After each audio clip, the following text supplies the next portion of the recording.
हाय friends, welcome back.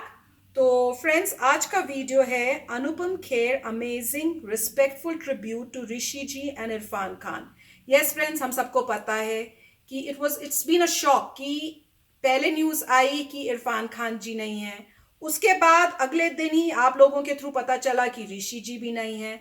तो दो झटके एक के बाद एक, हम लोगों को तो शौक लगा, कोई प्रिपेयर्ड नहीं होता। और जब आपको इस टाइप की न्यूज़ सुनाई देती है तब आपको रियलाइजेशन होती है कि लाइफ कितनी, मतलब कहते हैं ना कि फ्रजाइल टाइप है, कुछ भी कभी भी हो सकता है और हम ये भूल जाते हैं। हम अपनी रोजमर्रा की जिंदगी में इतने मस्त हो जाते हैं, इतने व्यस्त हो जाते हैं कि हमें वो बात भूल जाती है कि हमने अल्टीमेटली एक ऐसा दिन आएगा कि इस दुनिया को छोड़ के जाना है। हमें लगता है वो दिन अभी नहीं है।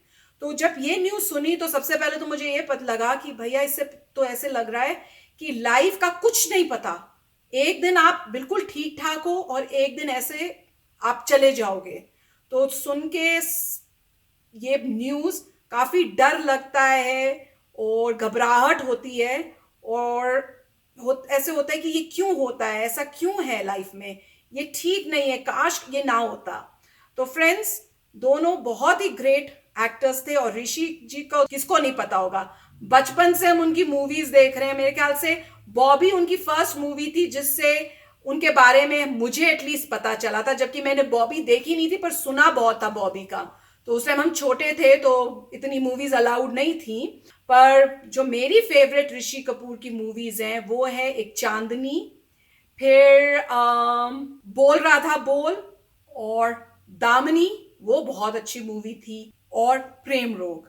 और भी बहुत सारी अच्छी मूवीज उन्होंने किया। वो तो अभी भी मूवीज में आ रहे थे जो, और वो भी बहुत अच्छी मूवीज थी उनकी। अभी लेटेस्ट हमने एक उनकी मूवी देखी थी, बहुत ही अच्छी एक्टिंग थी, इंप्रेस्ड हुए थे बहुत। तो फ्रेंड्स, चलो देखते हैं वीडियो।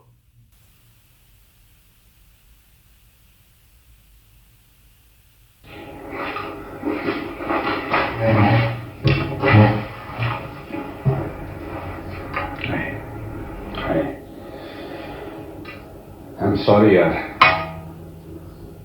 तेरे दो अच्छे दोस्त और को एक्टर्स और हम सबके चाहे थे इरफान खान और ऋषि कपूर एक के बाद एक हमें छोड़कर चले गए।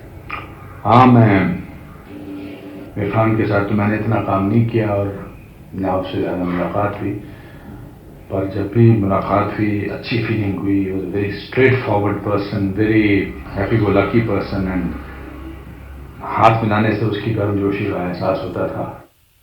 बट चिंटू जी के साथ तो मैंने बहुत काम किया, बहुत वक्त भी गुजारा है। और पिछले एक साल जब वो अमेरिका में अपना इलाज कर रहे थे तब तो मैं उनके साथ बहुत घुल मिल गया, उनके साथ बहुत वक्त मैंने गुजारा। तो तू मिलते थे ना, हॉस्पिटल भी गए तो क्या महसूस कर रहा है? क्या महसूस कर रहा हूँ मैं लाइफ का फ्रेजाइल नेचर महसूस कर रहा हूँ। How death completely makes you realise so many things. मैं महसूस कर रहा हूँ कि जिंदगी कितनी छोटी भी हो सकती है, कितनी बड़ी भी हो सकती है। मैं महसूस कर रहा हूँ, बहुत सारी इमोशन महसूस कर रहा हूँ। कभी कभी उसके बारे में डिस्क्राइब करना मुश्किल लगता है, डर लग रहा है। हाँ, डर लगता है। When somebody goes, then you suddenly brings your focus on your own self. लगता है कि मैंने इतने साल जिंदगी गुजार ली, अब कितने साल है मेरे पास। और फिर अपने से छोटे इरफान को या अपने से बड़े भी अगर ऋषि कपूर जी को, हाँ डर लगता है, ऑफकोर्स डर लगता है। तू डर मत ना। याद है जब हमारे पापा की डेथ हुई थी 10 फरवरी 2012 को, तो हमने क्या डिसाइड किया था कि उनकी प्रेयर सेरेमनी को वाले दिन हम क्या करेंगे? हाँ याद है याद है। हमने डिसाइड किया था कि हम पापा की डेथ को मोर्न नहीं करेंगे बल्कि उनकी लाइफ को सेलिब्रेट करेंगे। करेक्ट। और फिर तूने स्टेज पे चढ़ के क्या किया था? यस, हाँ मुझे याद है कि मैंने पापा के सारे फनी किस्से जो थे ऑडियंस को सुनाए थे और लोग हंस रहे थे, बैंड बज रहा था और मैं एक के बाद एक नए किस्से सुना रहा था। और फिर ऑडियंस में बैठी हमारी माँ वो भी हंस रही थी. Yes. So today, of course, जो उनके जाने का दुख है वो तो है ही है, लेकिन why don't we just celebrate their life? Yes, I agree. Yeah, what a brilliant actor Irfan Khan was. Means, उसकी performances देख के बहुत इंस्पायर होता था मैं. Yes, I remember when I saw his Pansing Tomar. Oh my God, I just called him out. Fantastic. And मैंने कहा धन्य है यार, आप ने क्या काम किया. कभी कभी लगता है कि ये मैं नहीं कर सकता हूँ, तो उसके सामने इंसान झुकता है और उसकी महानता का एहसास होता है. ऋषि कपूर, मैं जब उनके साथ वक्त गुजारा था न्यूयॉर्क में, तो मैं सोचता था वाह क्या जिंदादिल आदमी है, क्या पैशन के साथ बात करते हैं हर चीज के बारे में, हर टॉपिक में, डरते बिल्कुल नहीं थे किसी से. And then lately what kind of performances he started giving. So today we will miss both, but let's just decide to celebrate their life. You're right. Let's celebrate their life and remind people that what kind of contribution have they made in our lives, and let's do a small moment of mourn for them.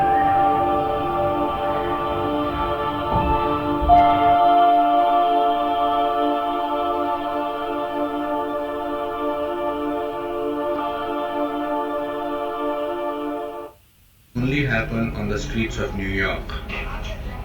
We are in a yellow cab on the 51st East Street and 3rd Avenue, and just check out who is with me in the cab. Oh. Hello, hello, hello. Hello, hello. Hello hello Hello. देखा, कुछ भी हो सकता है दोस्तों, फिर ना कहना. हो रहा है कि नहीं हो रहा? I am completely shattered and deeply saddened to know about the passing away of a very, very dear friend and colleague and drama school junior, Irfan Khan. It's not only the loss of the Hindi film industry, or it's the loss of the country and international entertainment world. He was an amazing actor, that goes without saying, but he was a wonderful human being also, very straightforward, with a great sense of humor, compassionate. It's so frightening and awful to talk about him in past tense. It's I don't know. I feel that it's too soon. It's too soon. 53 is no age. In fact, in today's time, no age is. We are already struggling with this pandemic, and we are trying to hold back our depression, our sadness. We are struggling, and then for this news to come is very, very sad. Very sad. My heart goes out to his wife and his child, and it will take us many, many years to register that he is not among us. It will take us many, many moments of some kind of. I just want to pray for his departed soul. I just feel it's sometimes the words are so tough, insufficient to express shock and grief. And I will miss him, the world will miss him, and my Om Shanti, and may God rest his soul in peace. Irfan, this is not the way to deal with us.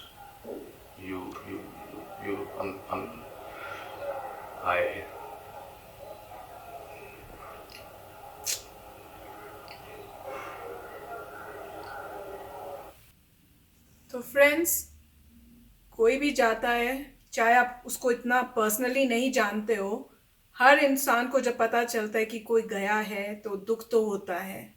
अब जैसे यहाँ पे इन्होंने video में ही दिखाते हुए इतना emotional कर दिया एंड में, तो सोचो जिनका अपना खोया है उनको कितना दर्द, कितना दुख इस टाइम हो रहा होगा. पर may God give them strength. मैं तो यही प्रे कर सकती हूँ. और वही ना, ऐसे टाइम में क्या बोल सकते हो आप.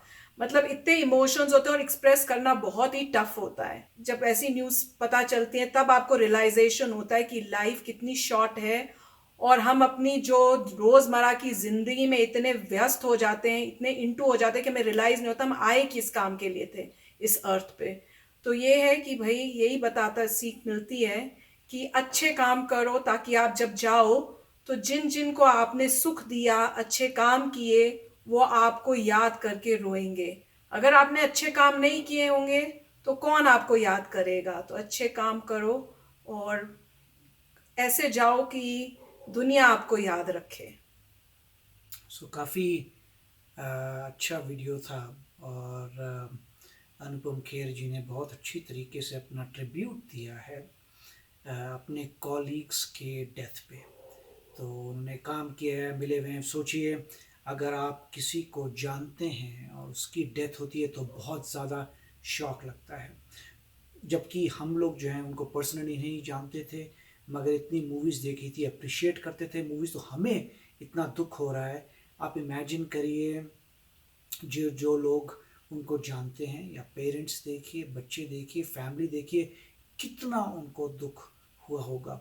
और ये बात सही है कि दुनिया में आपके लाइफ में हर एक एक्सपीरियंस में आपको पता होंगे लोग जिनको आप जानते थे जो आज नहीं हैं, वो हर बार जो है किसी तरीके से भगवान आपको यही बताने की कोशिश करता है थ्रू आउट योर लाइफ कि आपकी लाइफ टेम्परेरी है, एक दिन आपको भी जाना होगा। और वही इंसान को सोचना चाहिए, इसी पर्सपेक्टिव से, इसी तरीके से लाइफ जीनी चाहिए, जानकर कि मैं टेम्परेरी हूँ, मुझे कोई फ़र्क नहीं पड़ता। लोग पूरी ज़िंदगी लगाते हैं पैसे के पीछे भागने में या किसी और चीज़ के पीछे भागने में, वैसा नहीं होना चाहिए। मेरा फ़िलॉसफी तो ये है कि रोज़ जो इंसान मेडिटेट करता है और जो इंसान सोचता है कि सैक्रिफाइस करना किसी और के लिए बहुत ज़रूरी है और डेली जो है को काम करता है किसी और के लिए, वो हमेशा सही पाथ पे रहता है, क्योंकि उसे हमेशा पता होता है कि सैक्रिफाइस कर रहे हैं किसी और के लिए, मेडिटेट कर रहे हैं, वो 24 घंटे याद रहता है कि तुम टेम्परेरी हो। कई बार जैसे कभी आप जा रहे होते हैं कहीं बहुत ज़रूरी काम से, आप देखते हैं कि कोई और इंसान को ज़रूरत पड़ रही है, तो ऐसे लोग जो रुक जाते हैं, बोलते हैं किसी की हेल्प करनी ज़्यादा इम्पॉर्टेंट है अपना काम करने से। मेरा काम तो कल भी हो सकता है, परसों भी हो सकता है, मगर और जो इंसान को ये पक्का याद है कि मैं कभी भी जा सकता हूँ, तो हमेशा सब ठीक ठाक करेगा कि भाई देखो मुझे पता नहीं मैं कब चले जाऊँ, तो मैं बुरा काम नहीं कर सकता, अच्छा ही करूँगा, सैक्रिफाइस करूँगा। तो काफ़ी अच्छा वीडियो है और मुझे तो यही लगता है कि भगवान ह्यूमन्स बींग्स को बार बार याद दिलाता है कि याद रखो तुम्हारा क्या नेट रिजल्ट होगा, अल्टीमेटली तुम्हें भी जाना है, उस टेम्परेरी पर्सपेक्टिव से अपनी लाइफ को जियो।